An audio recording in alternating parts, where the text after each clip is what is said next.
ಕುರಿತು ಉಗ್ರವಾದ ತಪಸ್ಸಾಚರಿಸತೊಡಗಿದನು. ಓಂ ನಮೋ ವೀರಭದ್ರಾಯ, ಓಂ ನಮೋ ವೀರಭದ್ರಾಯ, ಓಂ ನಮೋ ವೀರಭದ್ರಾಯ ನಮೋ ನಮಃ.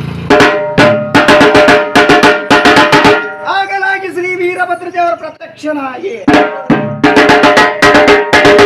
ಎಲ್ಲ ಮುದ್ದು ಭಾರತೀಯೇ ಮತ್ತೆ ನನ್ನನ್ನು ಕುರಿತು ಉಗ್ರವಾದ ತಪಸ್ಸಾಚರಿಸಲು ಕಾರಣವೇನು? ಭದ್ರಕಾಳಿ ರಮಣ ಅರಿತಲೆಗೆ ಕುರಿತಲೆಂತ ರುದ್ರ, ನೀವು ದಯಪಾಲಿಸಲಿಕ್ಕೆ ಮಾಯವಾಗಿರಪ್ಪ ರುದ್ರ. ಇನ್ನು ಮುಂದೆ ಈ ದಿನ ಭಕ್ತನ ಗತಿ ಏನಪ್ಪ ರುದ್ರ? ಈಗಂತೂ ರುದ್ರನ ಪಾದಗಳನ್ನು ಹಿಡಿದು ಹೊಳ್ಳಾಡ ಹತ್ತಿದನು. ಈ ವೀರಭದ್ರ ದೇವರ ಮೊದಲೇ ನಿಡಿಲಾಕ್ಷ, ಕಲಗಟ್ಟಿಗೆಯ ಕುಮಾರ, ಇದರ ಮೇಲೆ ಕಿಡಿಗಣ್ಣು, ಸುಡುತ್ತಿರುವ ಬೆಂಕಿಗೆ ಈ ಬೇಸಿಗೆಗೆ ಈ ಬಿರುಗಾಳಿಯೇ ಸಹಾಯಕವಾದರೆ ಆರಿಸುವ ಈ ಜಗತ್ತಿನಿಂದ ಯಾರಿಂದ ಸಾಧ್ಯವಾದಿತ್ತು? ಹೆದರಬೇಡ ಭಕ್ತ, ಹೆದರಬೇಡ.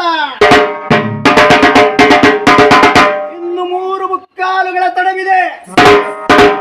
ಇನ್ನು 3 ಮುಕ್ಕಾಲು ಒಳಗಾಗಿ ಈ ಊರಿನ ಎತ್ತರದಿಂದ ನಿನ್ನ ವರಲಿಂಗವನ್ನು ಬರಮಾಡದಿದ್ದರೆ ನಿನಗೆ ಗುರು ಎನ್ನಬಹುದೇ ಎನ್ನ ಭಕ್ತನೆ. ಈಗಂದು ಆ ಊರಿನ ಎತ್ತರವನ್ನು ತೆಗೆದ. ಎಲೆ ಊರಿನ ಎತ್ತರವೇ,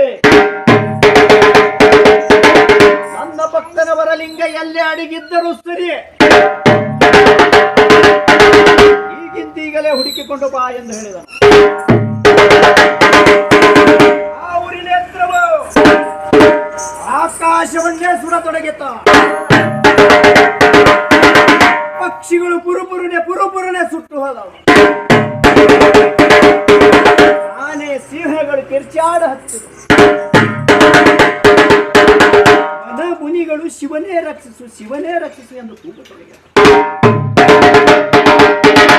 ಆಗಲಾಗಿ ಇದನ್ನು ಕಂಡು ಪಾರ್ವತಾದೇವಿ ಹೇಳುತ್ತಾರೆ, ಶ್ರೀ ವೀರಭದ್ರ ದೇವರು ಬಿಟ್ಟಂತ ಊರಿನ ಎತ್ತರವು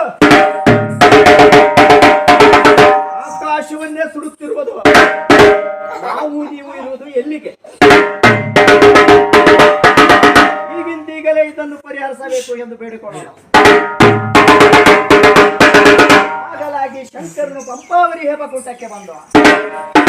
ಎಲ್ಲ ವೀರಭದ್ರ, ಇದು ಏನು ಕೌತುಕವೆಂದು ಪ್ರಶ್ನೆ ಮಾಡಿದ.